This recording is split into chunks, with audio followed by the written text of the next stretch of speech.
রাজনৈতিক তর্ক বিতর্কের আড়ালে আওয়ামী লীগ সরকারের দুর্নীতি লুটপাটের বিষয়টি ঢাকা পড়ে যাচ্ছে বলে অভিযোগ করেছেন বিএনপির মহাসচিব মির্জা ফখরুল ইসলাম আলমগীর। রাজধানী গুলশান কার্যালয়ে বিদ্যুৎ খাতের দুর্নীতি নিয়ে সংবাদ সম্মেলনে তিনি অভিযোগ করেন। আওয়ামী লীগের যে দুর্বৃত্তায়ন এবং আওয়ামী লীগ ধ্বংস করে দিয়েছে দেশটাকে, এটা আমাকে যে ভাষায় বলতে যে ফোকলা করে দিয়েছে, এটা কিন্তু মানুষ আস্তে আস্তে ভুলে যাবে। এই জন্য আমাদেরকে বারবার এটা বলা দরকার। আর যেহেতু আপনার এই খাতে সবচেয়ে বেশি দুর্নীতি হয়েছে বলে আমাদের কাছে মনে হয়েছে। বিদ্যুৎ উৎপাদনে রাজনৈতিক দুর্নীতি,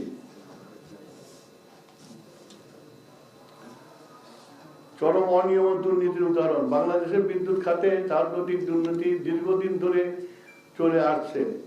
রাষ্ট্রীয় প্রতিষ্ঠানগুলোতে নিয়োগ চুক্তি ও বরাদ্দের স্বজনপ্রীতি ও দুর্নীতির ফলে বিশাল অঙ্কের অর্থ লুটপাট হয়েছে।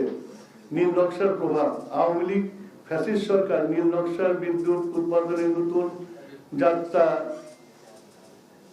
যোগ করেছে, নতুন মাত্রা যোগ করেছে।